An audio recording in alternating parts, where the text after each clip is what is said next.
આણંદ નગરપાલિકાને મહાનગરપાલિકા બનાવી અને સરદાર વલ્લભભાઈ સાહેબનું જે માદરે વતન કરમસદ છે એ કરમસદ ધામને ભારતના નકશામાંથી મિટાવવાની કોશિશ કરવામાં આવી છે અને એક એવું ષડયંત્ર કે જેની ના પૂછો વાત। અને એ મુદ્દાને લઈ સરદાર સન્માન સંકલ્પ આંદોલન સમિતિ એ આજે 9 તારીખથી 19 તારીખે ધરણા પ્રદર્શન કરી રહી છે અને ધરણા પ્રદર્શનથી હું અત્યારે લાઈવ કરી રહ્યો છું અને આપ મિત્રોને તમામ ગુજરાતની જનતાને અને કરમસદના જે લોકો વિદેશની અંદર વસે છે એમને પણ હું એક સંદેશો કહેવા માંગુ છું કે સરદાર વલ્લભભાઈ પટેલ સાહેબનું હંમેશ માટે તેમનું અપમાન જો કોઈએ કર્યું હોય તો ભારતીય જનતા પાર્ટીએ એવું અપમાન કર્યું છે કે જેની ના પૂછો વાત। અને ઉલટા ચોર કોટવાલ કો દાટે અને તમને મને આ ગુજરાતની જનતાને આ દેશની જનતાને ઊંધા ચશ્મા પહેરાવવાનું કામ કરી રહ્યા છે। સરદાર વલ્લભભાઈ પટેલ સાહેબનું મોટેરા સ્ટેડિયમ પરથી પહેલા નામ હટાવ્યું। એક પણ પાટીદાર સમાજની સંસ્થાવાળા હોદ્દેદારશ્રીઓ, પાટીદાર સમાજના જે સંગઠનો ચાલે છે એ કોઈએ અવાજ ઉઠાવ્યો નહીં અને આમને જે ભાવતું હતું એ મળી ગયું। આ ટેસ્ટિંગ કરી રહ્યા હોય એવું કામ કરી રહ્યા છે કે ભાઈ કોઈ બોલે છે, કોઈ અવાજ થાય છે, ના થતો હોય એ જોયું એમને એટલે ફરીથી આમને આણંદ નગરપાલિકા હતી એને મહાનગરપાલિકાનો દરજ્જો આપી અને કરમસદ ગામ, જે કરમસદ ધામ કહીએ, હવે ગામ નહીં પણ ખરેખર ધામ કહેવું જોઈએ, કારણ કે એવા લોહ પુરુષ કે જેમને 562 રજવાડાનું એકત્રીકરણ કરી અને આજે જે ભારતનો નકશો છે, આજે જે ભારત છે એ ભારત બનાવવામાં એમનો શ્રેય ફાળો છે એવા સરદાર વલ્લભભાઈ પટેલ સાહેબનું જે માદરે વતન છે, જે એમની કર્મભૂમિ છે, એ કર્મભૂમિને ભારતના નકશામાંથી મિટાવવામાં આવી છે અને અવાજ આપણે કોઈ ઉઠાવતા નથી। સરદાર સન્માન સંકલ્પ આંદોલન સમિતિ કરમસદ ગામના લોકોએ એક દિવસ બંધ પાડ્યું, સમૂહમાં ભેગા થઈ અને લોકો એક જુલુસ પ્રદર્શન પણ કર્યું અને 9-10 દિવસના અહીંયા 11 દિવસના ધરણા પ્રદર્શન પણ ચાલુ છે। મિત્રો, હું તમને બધાને કહેવા માંગુ છું કે સરદાર વલ્લભભાઈ પટેલ સાહેબનું અપમાન કેમ કરવામાં આવી રહ્યું છે, કારણ શું, કેમ એમના ઉપર દ્વેષ રાખવામાં આવી રહ્યો છે, કેમ આ વર્તમાન સરકાર, ભારતીય જનતા પાર્ટીની સરકાર કેમ આવું કરી રહી છે? તો સરદાર વલ્લભભાઈ પટેલ સાહેબે આરએસએસ પર બેન મારી અને બેનનો બદલો એ લોકો સરદારનું નામ અને સરદારનું જે માદરે વતન છે, કરમસદ જે ધામ છે, એ ધામને ભારતના નકશામાંથી મિટાવી અને એમનો બળાપો કાઢી રહ્યા છે, એમનો રોષ ઠાલવી રહ્યા છે। આ સ્પષ્ટપણે મને દેખાઈ રહ્યું છે એટલે હું લાઈવમાં બોલું છું। અને આજે ધરણા પ્રદર્શનની અંદર ગુજરાત રાજ્યના પૂર્વ મુખ્યમંત્રી શ્રી શંકરસિંહજી વાઘેલા સાહેબ પણ અહીંયા આવ્યા હતા। ભારતીય જનતા પાર્ટીમાં રહેલા વરુણ પટેલ હોય, ચિરાગ પટેલ હોય, એ તમામ લોકો આજે ધરણા પ્રદર્શનમાં આવ્યા હતા। એમને સંપૂર્ણ મુદ્દાનું સમર્થન કર્યું છે। મોરબીથી મનોજભાઈ પનારા, નિલેશભાઈ એરવાડિયા, ભાવિનભાઈ પટેલ, મહેસાણાથી સોનલબેન જે આમ આદમી પાર્ટીના જિલ્લા અધ્યક્ષ, તમામ લોકો અહીંયા આવ્યા છે। તમામ લોકોએ સમર્થન કર્યું છે અને આગળની શું રણનીતિ હોય એની પણ અહીંયા ચર્ચા થઈ છે। અને વિરોધ પક્ષના પૂર્વ વિરોધ પક્ષના નેતા કોંગ્રેસના પરેશભાઈ ધાનાણી પણ અહીંયા આજે આવ્યા હતા અને બધાએ સમર્થન કર્યું છે। સરદાર સન્માન સંકલ્પ આંદોલન સમિતિના અધ્યક્ષ સરદાર સન્માન સંકલ્પ આંદોલન સમિતિની આખી ટીમ એ પણ અહીંયા છે, ગામના વડીલો એ બધાએ પણ અહીંયા હાજરી આપી અને સમર્થન ખુલ્લું બધો ટેકો જાહેર કર્યો છે કે આ જે થઈ રહ્યું છે, અત્યારે જે કરવામાં આવી રહ્યું છે, આ વર્તમાન સરકાર દ્વારા એ બિલકુલ ખોટું કરવામાં આવી રહ્યું છે અને સીધે સીધું દેખાય એવું સ્પષ્ટપણે કે સરદાર સાહેબનું સીધે સીધું અપમાન કરી રહ્યા છે અને એમના ઉપર રોષ ચાલી રહ્યા છે. આ હું સ્પષ્ટપણે કહું છું. મોટેરા સ્ટેડિયમ પર નામ બદલવાની કોઈ જરૂર નથી. શું કામ બદલવું જોઈએ? કચ્છના રણની અંદર અલગ એક પેવેલિયન બનાવો, એક સ્ટેડિયમ બનાવો અને એના ઉપર વડાપ્રધાન શ્રી મોદીજીએ પોતાનું નામ લખવું જોઈએ. એમાં અમે રાજી છીએ. હું નહીં, આખો દેશની હરેક જનતા રાજી છે. પણ સરદાર સાહેબને શ્રદ્ધાંજલિ આપવા માટે મોટેરા સ્ટેડિયમ પર જે સરદાર સાહેબનું નામ હતું એને મિટાવી અને વડાપ્રધાન શ્રીએ પોતાનું નામ અંકિત કરાવી જીવતા જગત્યું કર્યું. આ મોટો સવાલ છે, આ લડત અમે લડી રહ્યા છીએ.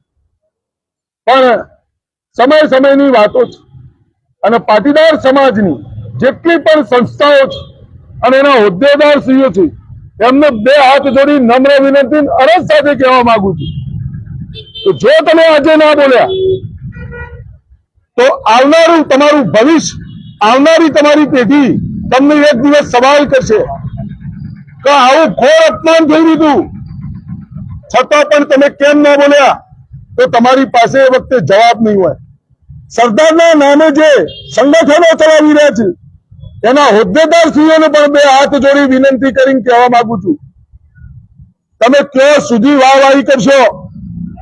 તમારે સંગઠન તો સરદાર સાહેબના નામે ચલાવવું છે, સરદાર સાહેબના નામનો તમારો ઉપયોગ કરવો છે, પણ એ જ સરદાર સાહેબનું જયારે અપમાન થાય છે ત્યારે તમારે બોલવું નથી, ત્યારે તમારો અવાજ નથી ઉઠાવો. જો તમને બીક લાગે છે, ડર લાગે છે અને સરદાર સાહેબના સ્લોગનો તમારે યાદ કરવા છે, સરદાર સાહેબના નામે સંસ્થાઓ ચલાવી છે, પણ સરદાર સાહેબનું અપમાન થાય તો તમારે કોઈએ બોલવું નથી.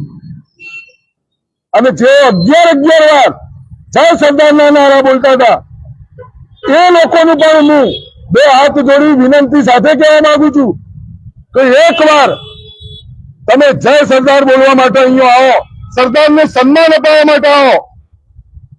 તમારા લાખો ગુના માફ થશે. આ સમાજ, આ દેશની જનતા, આ રાજ્યની જનતા તમારા ગુનાઓ માફ કરશે.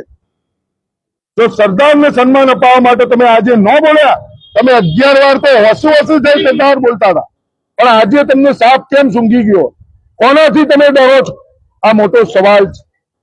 અને કરમસદ અને આજુબાજુ વિસ્તારના ગામના લોકો જે વિદેશમાં રહે છે એ લોકોને પણ બે હાથ જોડી નમ્ર વિનંતી અરજ સાથે કહેવા માંગુ છું, સરદાર વલ્લભભાઈ પટેલ સાહેબનું માદરે વતન કરમસદ ધામ જ ના રહ્યું તો તમે શું કરશો?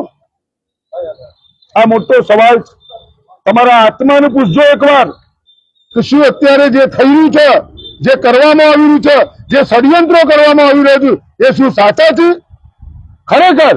અને જો તમને એવું લાગે કે ના ભાઈ ખરેખર ખોટું થઈ રહ્યું છે, સરદારનું ખરેખર અપમાન થઈ રહ્યું છે અને સરદાર પટેલ સાહેબનું નામ અને સરદાર પટેલ સાહેબનું માદરે વતન કરમસદ જે ધામ છે એને નકશામાંથી મિટાવવામાં આવી રહ્યું છે, આવું જો તમને લાગે તો તે બેઠા બેઠા પણ તમે આ લડતને મજબૂત કરી શકો છો. તમે જાતે વિડીયો બનાવો અને તમે એને સવાલ કરો કે ભાઈ શું કામ આવું કરો છો, કારણ શું અને શું ફાયદા તમારા છે? તમને એવી એવી લોલીપોપો આપવામાં આવી રહી છે. હું ઉનાવા ગામનો વતની છું. ઊંઝા વિધાનસભાની અંદર અડધું વડનગર આવે છે. વડનગર પ્રધાનમંત્રી મોદીજીનું માદરે વતન છે. એ વડનગરને જિલ્લો બનાવી દીધો અને એ જિલ્લાની અંદર અમારું ઉનાવા ગામ આવશે. અમે મહેસાણા જિલ્લામાં આવીએ છીએ. તમે સમજો, પોતાનું માદરે વતન છે વડાપ્રધાનજીનું, એનું ખુશ રાખવું છે. તે ચાની કેટલી વડાપ્રધાને મૂકી, ચા વડાપ્રધાને બનાવી નથી અને જો બનાવી હોય તો કોઈએ પીધી નથી, છતાં પણ કેટલી ત્યાં મૂકવામાં આવી ચાની અને ત્યાં ખર્ચો કરવામાં આવે, કારણ કે એ પ્રધાનમંત્રી મોદીજીનું માદરે વતન છે. અને મોદીજી એ સસ્તી લોકપ્રિયતા લેવા માટે સરદાર વલ્લભભાઈ પટેલ સાહેબનું જે ઘોર અપમાન કરી રહ્યા છે, એ અપમાન આ ગુજરાતની જનતા, દેશની જનતા, એક એક નાગરિક ક્યારે પણ સાખી નહીં લે. મોદીજી એવું સમજતા છે, વર્તમાન ગુજરાત સરકાર પણ એવું સમજતી છે કે આપણે ટેસ્ટિંગ કરી રહ્યા છીએ, કોઈ બોલતું નથી, પણ ટૂંક જ સમયની અંદર એક એવું જન સૈલાબ, એક એવું વાવાઝોડું કોઈએ પણ વિચાર્યું નહીં હોય, નહીં ભૂતોના ભવિષ્યથી, અને એક એવો જન સૈલાબ ઉમટી આવે છે કે જે મોટેરા સ્ટેડિયમ પર જે અંકિત નામ કરાવ્યું છે મોદીજી, તમે એ પણ તમારે મિટાવવું પડશે, તમારે ભૂસી નાખવું પડશે તમારા જાતે, અને ત્યાં ફરીથી સન્માનભેર સરદાર વલ્લભભાઈ પટેલ સાહેબનું નામ અંકિત થશે, અને સ્વતંત્ર કરમસદ ધામને સ્વતંત્ર હવાલો દરજ્જો આપવો પડશે. અને આ તમે બોલી ચૂક્યા છો અને તમે પાળ્યું નથી. તમે જયારે મુખ્યમંત્રી હતા ત્યારે આ તમારા શબ્દો છે, પણ એ પાળ્યું નથી મોદીજીએ. અને પેલા આપડા હોય કોણ પાયણા કરાવવા આવ્યા હતા, ભૂલી ગયો, જીતુભાઈ વાઘાણી. એ વખતે હું હાજર હતો. જીતુભાઈ વાઘાણી પણ અહીંયા પારણા કરાવવા આવ્યા હતા, એમને પણ વચન આપ્યું. આ બધું શું કામ કરવું જોઈએ? કારણ શું? તમે સરદાર વલ્લભભાઈ પટેલ સાહેબ જેવો લોખંડી પુરુષ, લોહ પુરુષ, અને એવા વ્યક્તિ ના ભૂતોના ભવિષ્યથી ક્યારે પણ રાજનીતિની અંદર આવો કોઈ વ્યક્તિ, આવો કોઈ રાજનેતા જન્મ નહીં લે. સિમ્પલ ને સોબર જીવન જીવવાનું પોતાના કહેવાથી રજવાડોએ પોતાનો રજવાડો હસ્ત હસ્ત આ દેશના કાજે આપી દીધો. જો સરદાર પટેલ સાહેબની જગ્યાએ જો કોઈ બીજો વ્યક્તિ ગયો હોત તો કદાચ ના પણ આપોત. આ શબ્દો મારા નથી, જેમને ભારતનો અખંડનો જેને પાયો નાખ્યો હતો એવા ભાવનગરના રાજા કૃષ્ણકુમાર સિંહજીના શબ્દો છે કે સરદારની જગ્યાએ જો કોઈ બીજો વ્યક્તિ આવ્યો હોત તો કદાચ હું ના આપો, પણ સરદાર પટેલ સાહેબ આવ્યા છે, જેઓ મારા પિતા સમાન છે, એમના દેશના કાજે મારો 1800 પાદર હું આપી દઉં છું. અને ક્યારે પણ જેમને 1800 પાદર, જેમને 562 રજવાડો આપી દીધો, દેશના કાજે અર્પણ કરી દીધો, એમની કોઈ દાડો વાત નથી કરી, એમની કોઈ દાડો વાહવાહી નથી કરવી.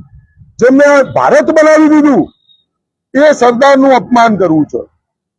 પણ પોતાની વાહવાહી માટે, પોતાની લોકપ્રિયતા સસ્તી લેવા માટે કેટલી હદ સુધી પ્રધાનમંત્રીજી તમે જઈ રહ્યા છો તેની આ દેશની જનતા, ગુજરાતની જનતા જાણી ગઈ. વધુમાં તમે ગેસનો બાટલો તમારે 5000 રૂપિયા કરવો હોય તો કરી દો, તેલનો ડબ્બો તમારે 11000 રૂપિયા વેચવો હોય તો વેચો.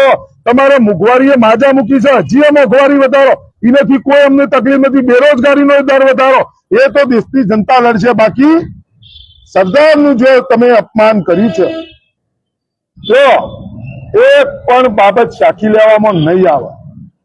જે અપમાન કર્યું છે અને તમે કરી રહ્યા છો એને ટેસ્ટિંગ સમજી અને તમે ભૂલ કરતા નહીં. આ ટેસ્ટિંગ તમે કરી રહ્યા છો, સમજી રહ્યા છો, પણ તમે સમજી એવું ના સમજતા કે આ બધા બેસી રહ્યા છે. એક એવો જન સૈલાબ આવવાની તૈયારીમાં, અને જે તમે એને સાખી નહીં શકો, એને સહન પણ નહીં કરી શકો. આ વાત સમજવાની ખૂબ જરૂર.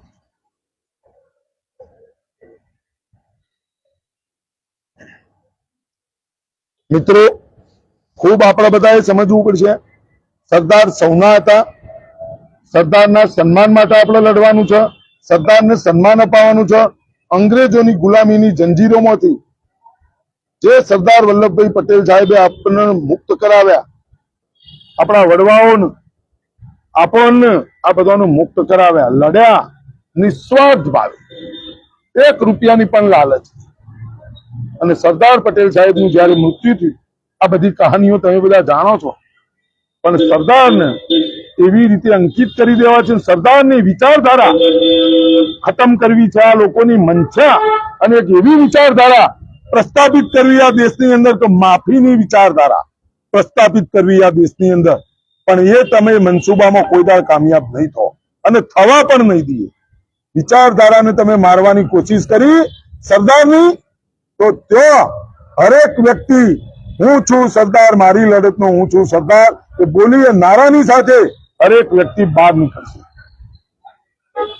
સમજવાની ખૂબ જરૂર છે.